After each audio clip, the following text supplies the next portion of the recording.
Most people trying to start on Amazon do the most important part, which is product research, completely backwards. They spend hours finding what looks like a really perfect product with good sales, not too many sellers on it, not too competitive, has good sales data, and the profit margins are all lining up. But then they get to the point of actually listing the product and they realize they can't sell that product because they're gated or that particular brand is restricted. So I've helped over 700 people completely flip that process on its head, all using an AI-powered system. And what this does is it finds access first in terms of what brands you could list and products second. So what used to take 3 to 4 hours of in-depth analytical research can now all be done within the span of 10 to 30 minutes. And using this systematic research process, instead of just finding one product at a time, you'd be able to unlock entire brands that have 10, 20, 50 plus items that you're eligible to sell right from the get-go. And yes, this could all be done without needing to buy bulk inventory, without having to go to brand direct deals, doing Amazon FBA, or needing to present any sort of documentation to Amazon. So by the end of this video, you're going to be able to see and implement an exact 10-step blueprint from using AI to find what brands are ungated for you, to listing your first product within the span of 2 minutes and potentially helping you make your first couple of sales. Now, let me be clear in saying this isn't one of those use ChatGPT to find these hot selling products type of videos. This is an exact system that you're going to be able to implement and you're going to be able to build out that's going to help you get access to the 900 million different other products that are sold on Amazon today. So the first part to all of this is you need to understand what model you want to entertain. Now, there's essentially 2 different models, and with those 2 different models, they break into other sub-models, I guess you can call them. Now, Amazon FBA is essentially the process of you buying products before they actually sell and sending them to an Amazon FBA warehouse. When you send them into a warehouse, Amazon's going to be the one that's going to fulfill the item upon your behalf and do the fulfillment for you. Now, this might seem good in hindsight, but the problem with that is, one, you got 4 to 5 different other fees that you have to incur because you're utilizing Amazon fulfillment services.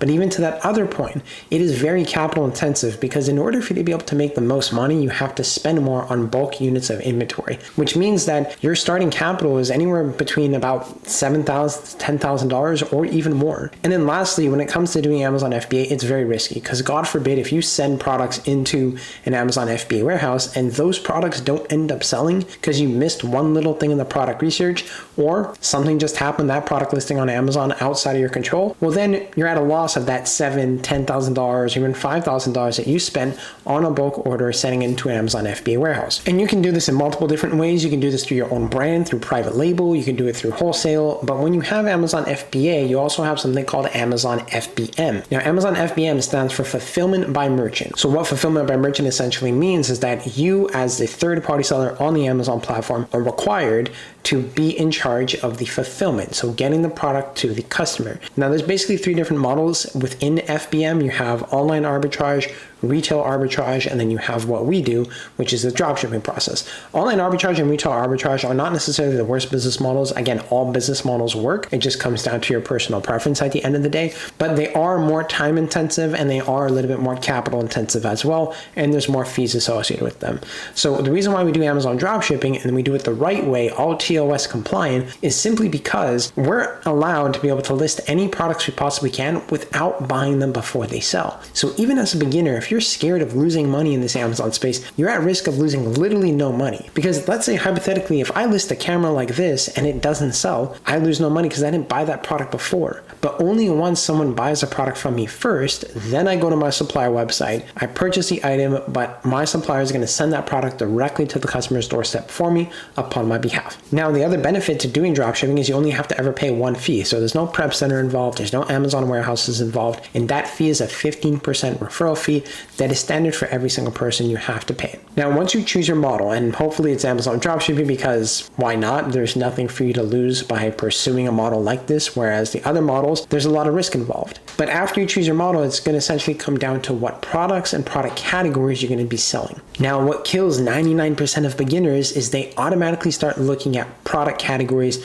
that are already restricted. And what you need to understand is that product restrictions and brand restrictions work on 3 different levels. So one tier to restrictions is going to come down to a category-wide restriction. A category-wide restriction, the best example I can give you, is something like pesticides. There's a lot of different regulations around pesticides, so there is a category-wide restriction for only certain types of sellers with the right amount of authorization to list products within that product category. So outside of the category restriction, let's say you're approved to sell in a major product category, then it's going to come down to a brand restriction. Now, a brand restriction is probably the most common thing that a lot of new sellers are going to encounter, is not being eligible or being restricted, or what we call gated, from listing a particular brand that they want to be able to pursue.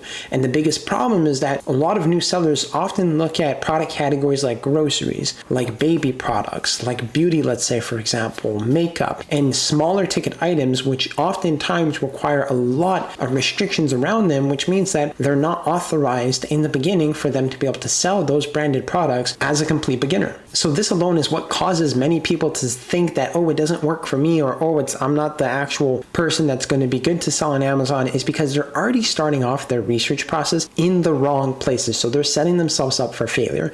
Now, what I've done is made your job a little bit easier. On my screen here, I'm going to walk you through and show you an exact list provided by Amazon Seller Central themselves of the product categories that are already restricted. So if you're seeing this, you screenshot this specific frame right now, so that way you can know to avoid these particular product categories and not list products within them, especially if you're a beginner, because there's just going to be a lot of restrictions and you're not going to have the highest success rate to be able to list new products or resell big brand names within these particular product categories. So because this is a very common issue, what I've been able to do over the last 4.5 years is come up with something called a 70-30 rule. Now, a 70-30 rule allows a brand new beginner to jump into the Amazon space and automatically identify and understand what product categories they should be selling in, to give them, one, the most amount of consistency with their Amazon business in terms of sales, and also receive high spikes in sales. Now, building an Amazon business is not about building it around hype. It's not about building it around trends or anything along those lines. Building an Amazon business is about sustainability. It's about consistency. It's about long-term growth. And if you come to Amazon thinking that this is some sort of get-rich-quick scheme, you're completely wrong and you will be punished for that. Now, I'm not saying you're going to be punished by me directly, but Amazon's going to punish you. And the reason why is because you don't want to just come in, make your first $10,000 in sales and yet say, yay, I made all this money, but then you're not taking care of your back end. You're not taking care of account health. You're not making sure customers are getting their actual products delivered to them, which ends up leading to a lot of horror stories that some of you may have heard of selling on Amazon. So the 70-30 rule basically means that 70% of your products should be in, generally speaking, unrestricted product categories. Now, what unrestricted product categories are is the more well-known product categories that people buy products from day in and day out. So this can be home and kitchen, this could be tools and home improvement, sports and outdoors. It could also be office products, scientific and industrial products, and it can also be patio, lawn, and garden. So listing products within these product categories already have the lowest barrier to entry if you're a complete beginner. And this is the path that beginners should be taking if you want to be able to make your sales sooner rather than later. Now, once you've got your 70% down pat,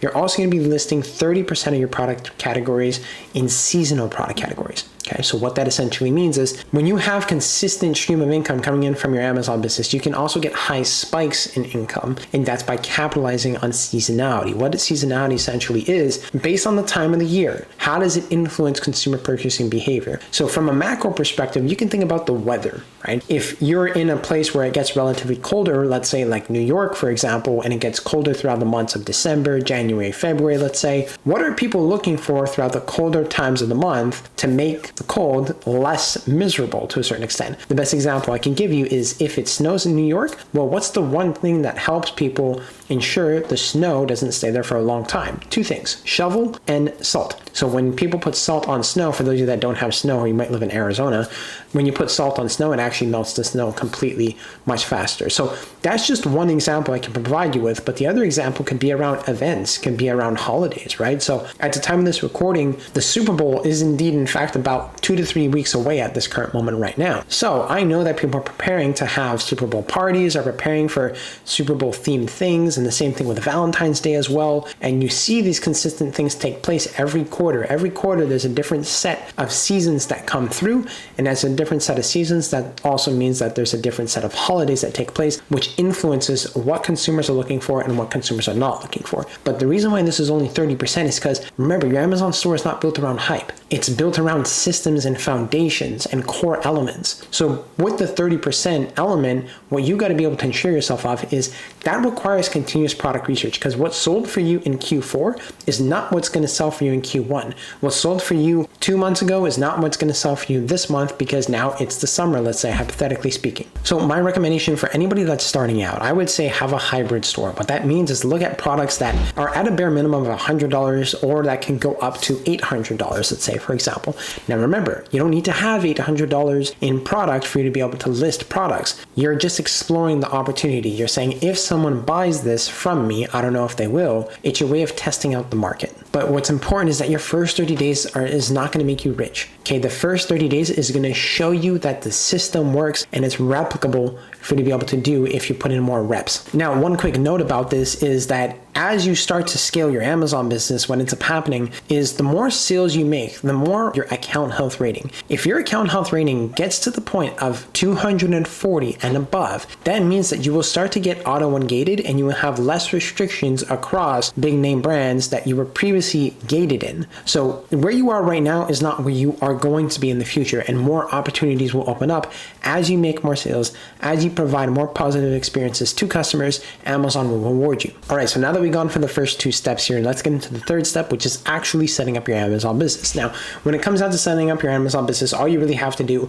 you can go on Google and you type in sell on Amazon blank, sell on Amazon USA, or sell on Amazon Canada. Brief reminder, if you live in Canada, you're going to sell in the Canadian marketplace. If you live in the United States, you're going to sell in the United States marketplace. So once you go through that, what ends up happening, you're going to click the first link that you see. Now, the registration process is basically broken down into 5 simple steps. Now, Amazon Seller Central does do this really easy for you, but just to explain it, you're going to be able to provide your business location. Now, when they say business location, that doesn't mean you need to have a business registered like an LLC, sole proprietorship, or an incorporation if you're in Canada in order for you to be able to do this. So what I mean by that is your business location is just essentially select the country where you're actually living in. Business type, obviously, of course. Now, if you don't have a business registered, it literally says select none, I am an individual. Now, outside of this, your business name, so your exact name, company registration number, this is optional. You won't have one if you don't register a business. Business address, you're going to re-input this based on what's given to you, and then your phone number. Okay, now once you go through these particular steps, as you can see here, they're literally going to tell you frequently asked questions, you need an LLC. It's going to say you don't need an LLC or registered business. Now, part 2 is the provide seller information part. Now, this is essentially where it's going to help identify you as the person that's involved or owning your Amazon account. All of this is just standard procedure. Every single person has to go through this because Amazon wants to make sure you are exactly who you say you are. So you're going to submit your government issued ID, so the full name, country of citizenship, birth, date of birth, residential address. Government issued ID is like a passport or driver's license. And then step 3, you're going to provide your billing info. And you're going to enter in your banking and credit card information. Why does Amazon ask for your banking and credit card information? Very simple. Banking, so that way they can pay you. Credit card information, because selling on Amazon costs $39 a month. It's the standard fee everybody has to pay. It's only $39 a month. If you can't afford $39 a month, 1, maybe you should not sell on Amazon, but 2, cancel your Netflix subscription, and then that way you can be able to afford this. So once you provide your billing info, then you'll get into step 4, which is provide your store and product information. Now, providing your store name, very simple. Okay, I've covered this many different times in other different videos, but the general rule of thumb when it comes to providing your store name, make sure it's at most 3 words. Don't make it like long tail 7 words or anything like that, like Shane's Store 101 as a hypothetical. Don't include your own personal name within it, of course. I'm just giving you an example, but what you want to be able to do is make something short, sweet, concise, professional, and universally applicable. Remember, guys, we're going through the 70-30 rule. We're listing every product and any product we possibly can find. We're not focusing on one niche category. So what that essentially means is if you're selling dog food and your store name is Electronic Store 101, that doesn't make any sense. But if your store name is Home Buys USA, let's say, for example, well, home buys can mean literally anything within a home. Sports products, electronics, dog food, and so on and so forth. So you just want to make sure that you go through that process correctly. Now, step 5 is the verification. Okay, so after you submit your store info, you're going to be able to actually upload the government issued ID and the proof of residential address. What's important with this is, again, they just want to verify your identity to make sure you are exactly who you say you are. Now, once you go through this whole entire 5-step process, the verification process in total takes about 2 to 3 business days. It's not going to take very much longer than that, but if it takes longer, it's probably because you missed something or you uploaded the wrong type of documentation, which is why Amazon cannot verify your info. What's important, and it can consistent mistake I've seen with people that are not inside of my mentorship program. They go ahead and they apply to be an Amazon seller. They don't hear anything back. So then they open up another Amazon account. What you don't want to do is you do not want to open up numerous different Amazon accounts under one specific household, under one particular name, under one particular Wi-Fi, under one particular device. If your account is not verified, Amazon has the right resources to support you, and you can submit a case, and then you can get your Amazon account up and running. So just make sure if it's not verified immediately, don't automatically jump to registering for another seller account. So once your Amazon account is fully verified, everything is good to go, it's time to get down to business. Now, when we say getting down to business, it means product researching. This is the only thing that's going to put money inside of your pocket. So what most people do incorrectly is they immediately get to doing product research, which means that they look at any product and every product they can possibly identify on Amazon, research it, look at the data, take a look at the numbers, make sure the profitability is there, and then they go on Seller Central, they go to list the product, but then lo and behold, they're gated. And this process could be a whole 3-hour process that people gone through to find profitable items, only to reach just simply a dead end. So what you need to be doing, and you divide into 2 separate branches. You have your brand research, which is step 1, and then you can get to the product research, which is essentially the process of you identifying a gap between what price the supplier has a product at versus what price is it selling on Amazon, and hopefully you can make a profit from that. And the reason why we do this is because that way the product research process is more efficient and it's more effective. So once someone does brand research, the process of finding what brands they are ungated in, then what ends up happening is they get to the point when they find a brand that they are ungated in, they can get to doing product research for that exact brand from every single one of the suppliers that they have access to. And this is the most important cycle, is a lot of people try to just overcome or get right into product research. It doesn't work that way. Structure it out. So your cycle of brand research and product research is as follows. Do your brand research, find a handful of brands that you're ungated in. Now remember, these have to be big brand names. Once you do that, spend a week doing product research. Once you've gone through the handful of brands that you're ungated in from every single one of the suppliers that you have access to, do the brand research again, and so on and so forth. And this should be repeated on a week-over-week basis. So what we're going to be doing is we're going to be using AI to do a lot of the heavy lifting for us. Now, long gone are the days where you have to do the manual research yourself. There's actually ways to prompt AI that can give you the responses, that can give you the ideas for you to know what brands you could potentially be ungated in. Now, I'm going to be very clear with you. If you input vague prompts into AI or ChatGPT or any sort of LLM model, you're going to get vague responses. So you need to ensure that you're inputting well-structured prompts so that way it can unlock the immense value that is actually within these AI systems. But what you're not doing is you're not asking ChatGPT to find products for you. You're not asking ChatGPT for product recommendations. And that's where 99% of people go wrong, because they just think all of the answers are within ChatGPT and AI is going to give me everything head to toe. But what you are going to do is you're going to use AI to scan product categories systematically in a step-by-step processes. And you're going to have it provide you with a comprehensive roadmap of what exists in every single product category, especially throughout a specific time of the year. And what that helps you with is with market scanning, doing the market research, and not just product selection. So when it comes down to it, this is all about ideation, okay? So when I say about ideation, you're not asking it to give you specific things in terms of products themselves. You're asking for ideation, okay? So as I go here, give me 2 seconds, I'm gonna enter in this prompt. So with my prompt that I provided with ChatGPT, I'm essentially asking it to provide me with not products, but specifically product types that are sold within a particular product category or subcategory above a certain price point. And what you can see here is provides me with all of the different types of product types that are within this subcategory. Now you might be asking, well, Shane, this isn't directly correlated to the product research. Like, this doesn't really give you any answers. You're missing the whole entire point. So what I can do with ChatGPT now is I can basically say, of all of these particular ones, I can choose any one that I actually want, okay? Any particular one. Let's say we can go with a coffee maker, okay? So I can ask GPT which brands dominate the product category of, let's say for example, the product category of coffee makers on Amazon. And I'm gonna go ahead and click search. Now what it's gonna do is it can generate me ideation around particular types of brands that are more well known within a product category that has the least amount of restrictions, so have the highest likelihood of being able to ensure that I can list these items and be ungated from them. Is it 100% foolproof? Of course it's not. You're not going to be ungated from 100% of the products you end up researching, but at least helps you ID where your time and attention should be focusing on. So as you can see, as I go through all of this. There's a ton of them. You can see that there's Ninja here, okay? So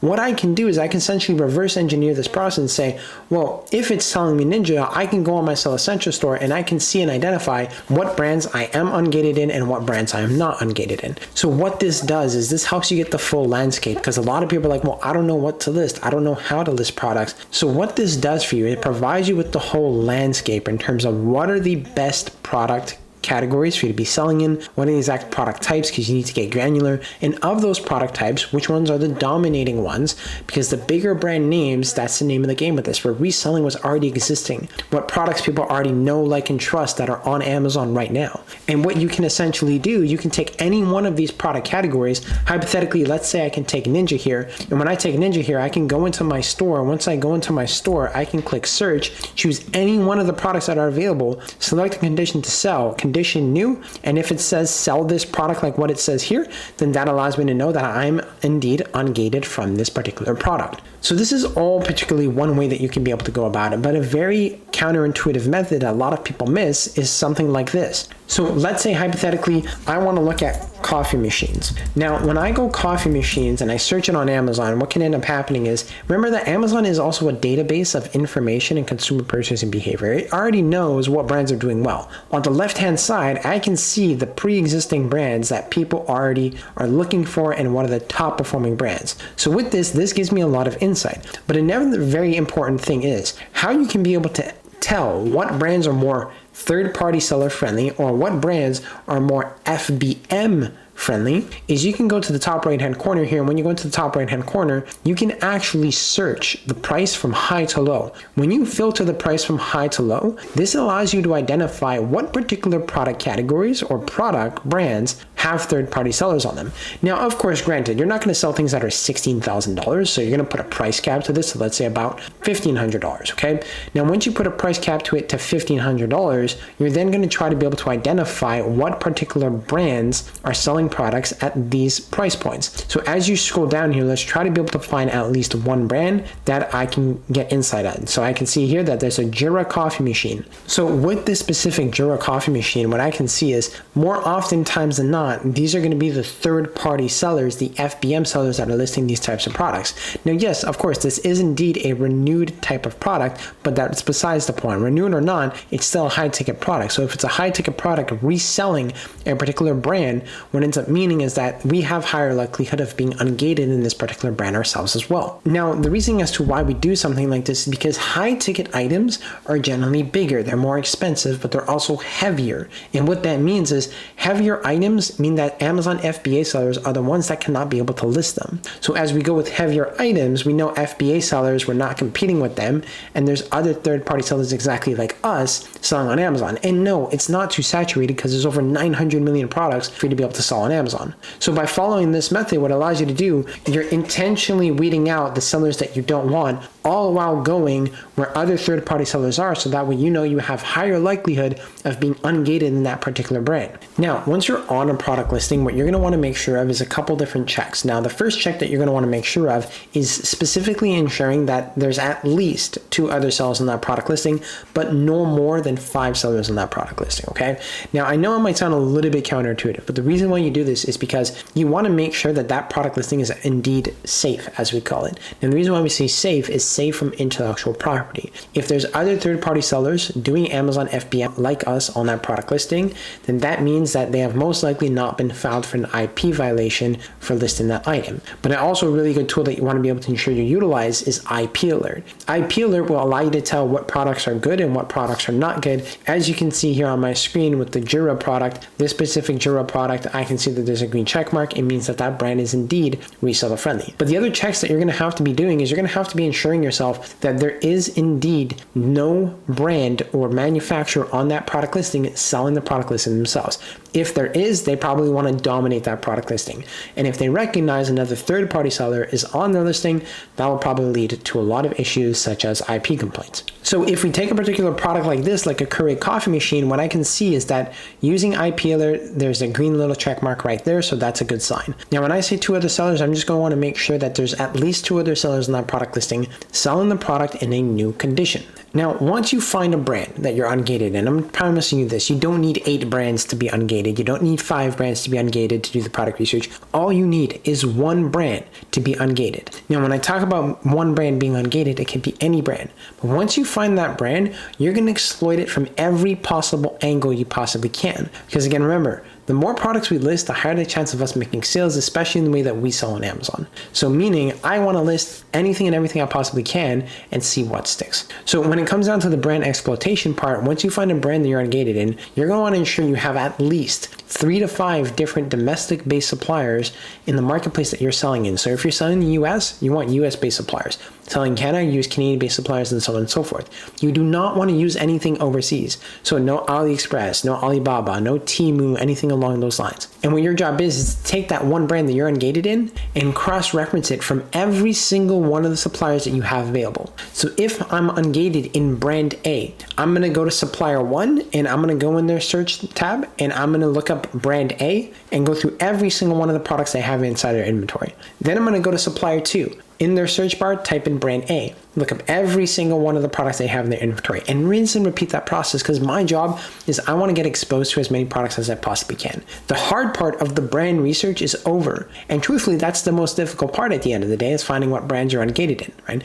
Now, although it's not necessarily the hardest part for my mentorship students, but for many beginners out there that don't have access to the right information, that will be the most difficult part. But once you find a brand that you're ungated in, then you got to go from every single one of your supplier sites and input that brand name in the search bar so you can take a look at everything they possibly have available. Now, I gotta be fully honest with you all here. I'm only showing you maybe about 10-20% of what is actually needed for you to build a truly scalable Amazon business. And that's just the reality of the situation, right? My mentorship students, right, are the ones that receive 120% of the information they need to be successful with their Amazon business. For someone like Erica, who used our new AI Profitable Products Playbook to find 1 brand, and within 1 week of applying what she learned inside of that, she's able to generate 15 orders from implementing exactly what I teach you here. And I'm not showing you the specific things, obviously, in course of the exact prompts we're using, because we have many different variations of prompts, response that we're providing with ChatGPT to be able to make sure it can generate us the right types of products and so on and so forth. I'm really showing you the surface level stuff, and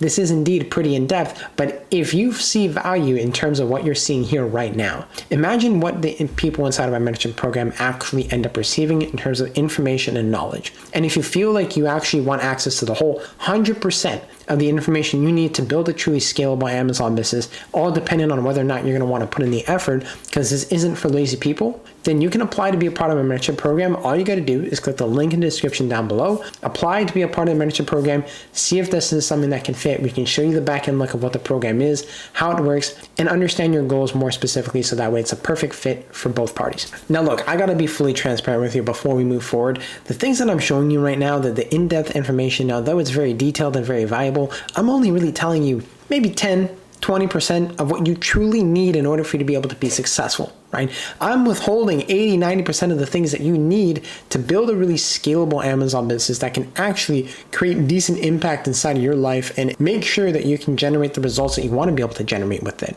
Part of my mentorship students is they get access to a plethora of information that includes a whole entire 10-part video training, but also includes things like how to automate their Amazon stores. That also includes a full list of domestic-based suppliers, no matter what marketplace they actually sell on. So we provide them with a list of US-based suppliers. We provide people with a list of Canadian-based suppliers. And even on top of that, we provide them with multiple different tracking systems, specific things in terms of product research. So exactly 4 different product research methods they can use to find ungated products and build a system that's allowing them to list as many products as they possibly can. And most recently, I released something called the AI Profitable Products Playbook to every single one of my mentorship students, of course, completely for free, because they're part of my mentorship program. And for someone like Erica, she implemented the AI Profitable Product System, which include over 25 different AI prompts for her to be able to understand what products she could sell or couldn't sell, and the ideation. And within 1 week of applying that, she was able to receive 15 orders by finding 1 brand using the AI Profitable Products Playbook.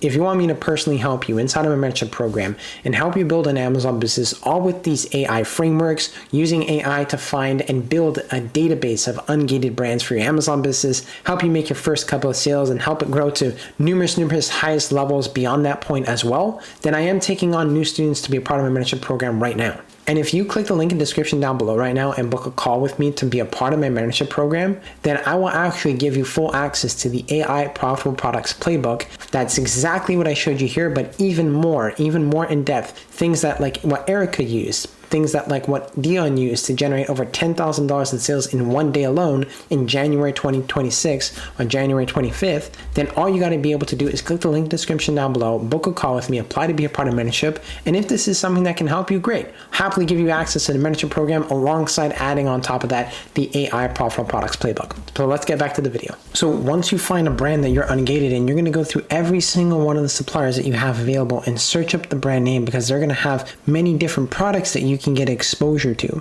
And if we take the brand name that I was previously ungated in, okay, so if we take the brand Ninja, we can take a look at this particular product here. Well, my job is to find this exact product selling on Amazon at a higher price. Now, luckily, I was actually able to find this product selling on Amazon at a higher price, and it's the same exact one of this particular product. So when it comes down to having a product like this, now it just really comes down to our profit calculation. So I know my supplier has this product for $309. If I go to my profit calculator, I can go $309 would be my supplier cost. So when I find a product like this and I know I'm ungated for it, all it really comes down to, the one question I have to ask myself is price. Am I going to be able to compete on price? So I know my supplier has this product here for $309. So if I go into my profit calculator and put my price per unit to be $309, there's no shipping on this. The tax is 8%. My profit calculator that all of our students receive access to automatically says my break-even price is $392.61. Now, considering that this product here is about $499, if I was a more seasoned seller, I can be a little bit more,